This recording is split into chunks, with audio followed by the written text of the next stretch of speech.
Let me ask you a question. What makes a hero? Is it their courage in the face of great danger? Their determination despite overwhelming odds? Is it their ingenuity, their humility, their kindness? Hundreds of character traits are wrapped up in our deepest cultural understanding of the hero, the champion, the knight in shining armor. Tony Stark quite literally wears that armor. Time and time again, he has put his life on the line to protect the world and those who live in it. Tony Stark is a hero, but he's also an alcoholic. Recently, we here at Plot Armor Comics counted down Tony Stark's top 10 worst moments.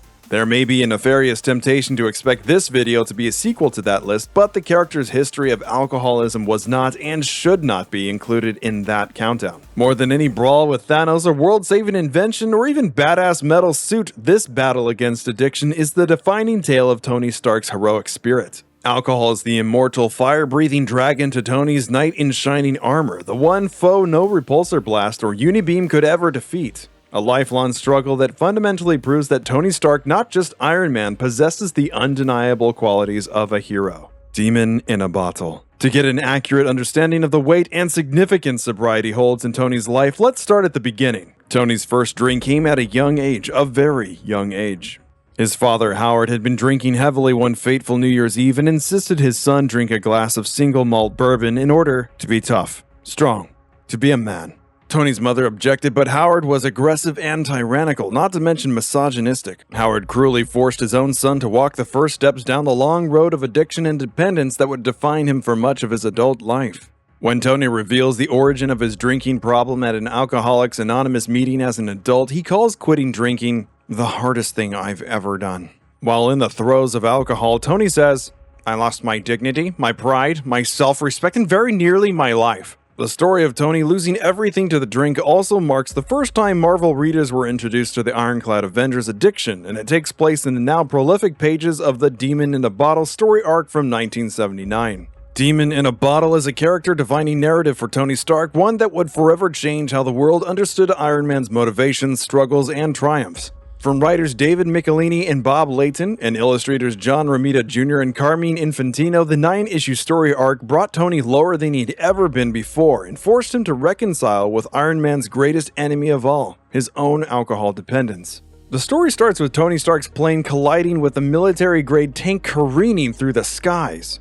After secretly suiting up as Iron Man, this was back when Tony's identity as Iron Man was still kept as a vital secret, Tony manages to save the plane's passengers and finds a top-secret military base of operations on a small deserted island in the South Atlantic Ocean. Eventually, it's revealed that Namor the submariner threw the tank that brought down Tony's plane, and the superpowered powerhouses duke it out across the beach. During their skirmish, Namor hurls a monstrous boulder at the leader of the Avengers, who notices in the moment that the martinis he drank aboard the plane have impacted his reflexes, reducing his effectiveness in battle. This marks the first time Tony would notice his drinking affecting his performance as Iron Man, but it would certainly not be the last. The two combatants quickly realize they've been tricked into fighting one another by Roxxon Oil, who seeks to mine deep beneath the island to access the pile of vibranium it sits atop. In their battle against the militant forces of Roxxon, Iron Man and Namor quickly destroy an entire fleet of warships, but Roxxon decides to demolish the island rather than cede the vast stores of vibranium to any other interested party, and destroys the island altogether.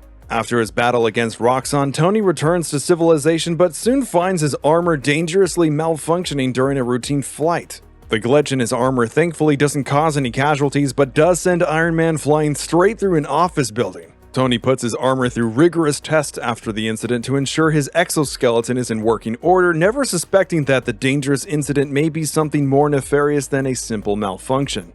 This oversight will come back to haunt him soon enough. It's also important to note that Tony's frequent drinking continues through this section of the story. When Tony takes his then-girlfriend and close confidant Bethany Cabe on a date, Bethany remarks on his alcohol intake, asking, "Don't you think you've had enough?" But before the two can enjoy the rest of their night, a who's who of technological villains, including the Melter, Whiplash, and Blizzard, attack the casino Tony and Bethany are attending. Iron Man, with the help of Bethany, manages to subdue the would-be vault robbers, and Tony returns the next day to Stark International to manage some business. It seems that the shadowy government agency S.H.I.E.L.D. has been attempting to buy out the controlling interest in Stark International stock, which Tony assures himself won't soon come to pass, over a few drinks of course. Over the course of the Demon in a Bottle arc, the consistency and pace of Tony's drinking continues to increase as the stresses of his business life and superheroing begin to pile up and overwhelm him. This pattern has only begun to emerge at this point, but we'll see it continue as the plot thickens. Appearing at a United Nations summit as a spokesperson for Stark International, Iron Man meets with an important ambassador from a foreign nation for a diplomatic and public event. The eyes of the world are fixed on this meeting, including the eyes of longtime competitor Justin Hammer, who, unbeknownst to Tony, has managed to hack into Iron Man's armor and cause momentary malfunctions to occur at the most inopportune of times. Like the flight irregularity that caused Tony to fly through an office building earlier in the arc. While taking pictures for the press, Iron Man and the ambassador pose diligently when Iron Man's repulsor blast suddenly and unexpectedly goes off. The repulsor tears through the ambassador's chest in full sight of the media and the entire world. Iron Man stumbles back in shock as gasps and screams go up from the crowd. "I killed him," Tony whispers to himself, staring down at his hands in horror. While this sight might seem like the lowest point that Demon in a Bottle could possibly put Tony through, I assure you Tony's most difficult moments are yet to come. But before we get into any more of Tony's history, be sure to subscribe to the channel with notifications on to never miss an upload, and smash that like button for some more Plot Armor comics. Okay, back to Tony's troubles. When Bethany confronts Tony about Iron Man's high-profile murder, a verbal fight ensues. Tony himself, trying to deal with the guilt of having another man's blood on his hands and shaken from having to turn over Iron Man's suit to the police, lashes out at Bethany, blaming her for not protecting the ambassador herself and putting the death on her hands. Tony's words drive a sizable rift between the two and deprive Tony of one more friend and ally. Isolation is a dangerous thing, particularly for those struggling with addiction, and we'll soon see the disastrous effects of Tony's self-isolation. After his fight with Beth, Tony partakes in an all-night bender, showing up for work the next day disgruntled and hungover. Even so, he continues drinking, considering... Funny, I never used to think about booze this early, but with Whitney leaving me, S.H.I.E.L.D. trying to take over my company, and a murder rap dropped square on my shoulders, well, I guess worrying just makes a man thirsty. Later, while attempting to clear his name and discover who remotely activated his repulsor ray at the UN summit, Tony and his best friend James Rhodey are captured in Monaco by Justin Hammer's forces. Hammer soon reveals himself to Tony, and although Tony manages to escape the villain's penthouse, the Avenger finds himself stuck aboard a massive automated island owned by Hammer Industries without access to his trusty Iron Man armor. While detained, Tony asks the guard at the door if the liquor cabinet in his makeshift cell could be restocked. The guard replies, "Sorry, Mag, the boss's info network says you've been hitting the sauce too hard lately and Hammer wants you sober." This may seem like a bizarre thing to ask a guard while being detained by a supervillain, but it goes to show just how much Tony depends on the constant availability of alcohol to assist him through stressful situations. Tony does eventually manage to incapacitate the guard and stealthily make his way to the computer that Hammer used to hack into his armor. Tony dons his Iron Man armor, which Hammer had been able to steal, and proceeds to take down Hammer's floating fortress single-handedly before fleeing to international waters. Once Hammer is taken down, Tony once again returns to the nightclubs of New York City. Even though his enemy has been defeated, Tony doesn't feel relieved, only thirsty. While drowning his sorrows, Bethany calls Tony out of the blue, inviting him to lunch the following day. Tony's spirits are lifted after hearing from Beth, but in his drunken stupor, he writes down the wrong address for their lunch. The next day, both parties believe they've been stood up, and the perceived rejection sends Tony over the proverbial edge. Once again, we see the vicious pattern of isolation pushing Tony to despair, and despair pushing Tony to drink. Tony goes on yet another bender, drinking heavily and picking up another date that night. Intoxicated beyond reason, Tony brings his date to the Avengers mansion to impress her with his inventions.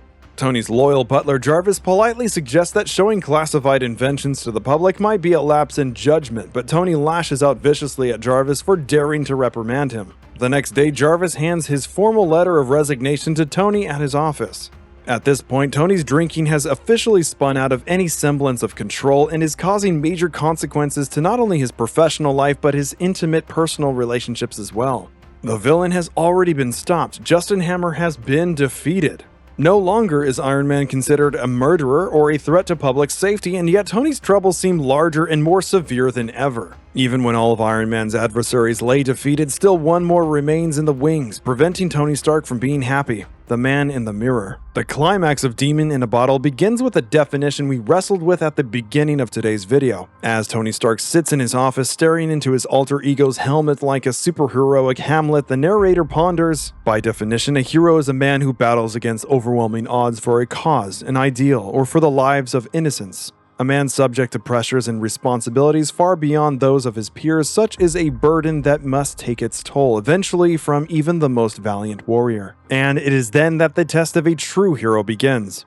Tony has been confronted with a choice: allow the stresses of his life and the weight of his responsibility drag him further and further into addiction and dependence, or try to handle his difficulties on his own terms. As Tony bemoans the recent challenges he's faced, he realizes that the line between Iron Man and Tony Stark is far more distinct than he ever understood.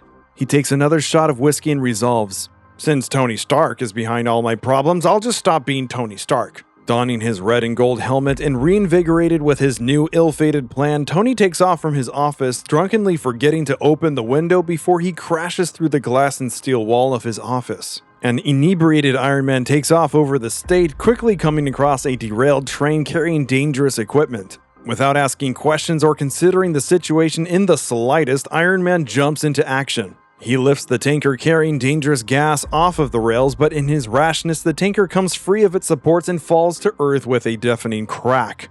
The tanker's hull is punctured and the dangerous gas begins leaking, putting all of the responders at risk and causing a massive evacuation of the countryside near the gas leak.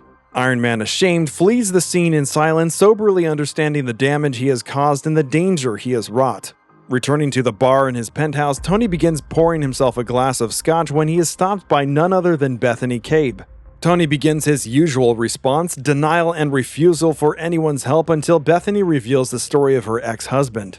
As it turns out, Bethany's ex-husband Alex Van Tilburg also fell to a crippling addiction that eventually took his life in a highway car crash. Bethany begs Tony to listen her to "Open up and get some of that weight off of your shoulders before it breaks you." Just when Beth believes her words are falling upon deaf ears and that Tony is beyond saving, he turns to her and asks, "Please, help me." And so begins Tony's first rehab at the hands of loving friend Bethany Cabe, though the process is far from easy, with Bethany having to handle Tony's feral anger in times of acute withdrawal. Slowly, though, Tony begins to free himself from the iron-wrought grip of his dependence. He slowly begins designing technology again, and at long last, emotional blocks begin to crack, then crumble, and Tony Stark spills his pent-up pain like milk from a split pail. He sighs, he shudders, and he shares. A newly sober Tony Stark returns to Jarvis, his oldest and most loyal partner, and apologizes for his behavior, with Jarvis accepting his apology. In the interim, however, Jarvis has run into money trouble, which has forced him to sell his stocks in Stark International. Stocks that were later picked up by S.H.I.E.L.D., successfully completing their hostile takeover of Tony's company. Tony returns once again to Bethany, overcome with grief and self-pity at the thought of losing his company, and opens a fresh bottle of whiskey. Beth pleads with Tony not to give up his newly found sobriety, something he had worked so hard to achieve. Ultimately, the decision is left up to Tony, who in that moment fights the hardest battle of his life as he struggles against his greatest demon. Eventually, Tony caps the bottle and chooses his well-being over his addiction. Later, Tony will consider his experience getting sober and say, "I feel like I've taken my life's best shot and I'm still standing. And somehow my other problems don't seem so tough anymore." Demon in a Bottle gave Tony Stark a new chapter, both literally and narratively. The arc offered readers an entirely new dimension of Iron Man's character, one that was deeply flawed and deeply human. A side of the character was revealed that audiences everywhere could empathize with, and moreover educated its readers about the dangers and the difficulty of getting sober. This arc shows Tony Stark desperately wrestling with his addiction, even while taking down evil corporations, supervillains, and even multi-billionaires floating islands. While Iron Man flew as high as ever, never has Tony Stark faced more or had more to lose. Truly, Demon in a Bottle positioned Tony's alcoholism as his most difficult opponent yet, his ultimate arch-nemesis. And by defeating his own demons, Tony proved to himself and to all of us exactly what kind of hero he always was. Unfortunately, like all addictions, the Demon in a Bottle story arc would not be the end of Tony's battle with alcoholism. This would be a lifelong struggle that has cropped up time and time again to haunt Tony in various ways over the course of his life. At times, we'll see Tony's sobriety has fallen by the wayside as pressures and difficulties of saving the world have mounted and sought to undermine the Iron Avenger. But through it all, one truth remains constant. Tony Stark fights his addiction every day. And even when he stumbles, he always stands back up and keeps fighting. Next, we'll take a look at two of the most classic moments in which Tony fell off the wagon and see how each is indicative of how Tony's sobriety is central to his life. Stark's first and most difficult relapse came about from a dust-up with Obadiah Stane, who puppeteered a hostile takeover of Stark's business. Obadiah rounds up Stark's biggest competitors and hypnotizes them in order to control the entire market. He uses the power to make Tony's life more and more difficult as his company is squeezed out of the market. When Stark International is put under immense financial pressure, Obadiah hopes that Tony will be under such economic stress that his sobriety begins to falter, thereby making Stark International easier to topple. This alone drives Tony to long for a distraction. While walking the city streets, he briefly considers getting drunk at a nearby tavern but thinks better of the idea. Tony, feeling his world constrict around him, turns desperately to his then-girlfriend Indris Mumji for support as he feels his dedication to his sobriety slipping. But unfortunately for Tony, Obadiah Stane is 3 steps ahead of him. Indris, secretly working for Obadiah, meets the invincible Iron Man at his lowest moment. Tony looks to Indris for assistance, expecting to receive compassion and empathy like Bethany showed him during his initial rehabilitation. Instead, Indris verbally chastises and rebukes Tony, calling him pathetic and unlovable. Indris then reports back to Obadiah as Tony returns to his apartment. Obadiah's plan worked perfectly. The villain cajoled Tony into a situation where he needed someone to lean on and then perfectly placed a mole inside Tony's innermost circle to reject him just when he needed support. The result is tragically predictable, with Tony picking up a dejected bottle of liquor in his apartment and in a moment of true despair falling off the wagon. Over the next few issues, Tony begins to rely more and more on drinking, a pattern that is familiar with his demon-in-a-bottle days. In fact, this relapse was so devastating and all-encompassing that Tony ceased operating as Iron Man at all for a time, falling off of the grid. During this time, for the first time ever, James Rhodey takes up the mantle of Iron Man to cover for Tony during his binging. Most of Tony's relapses, however, haven't been born from the depths of despair. One example more recently was during the Fear Itself event. When the daughter of the Red Skull inadvertently released the Serpent, an ancient Asgardian herald of the apocalypse, Odin instructs the Asgardian forces to abandon Earth, leaving Midgard all but hopeless to fight this mighty foe and his forces.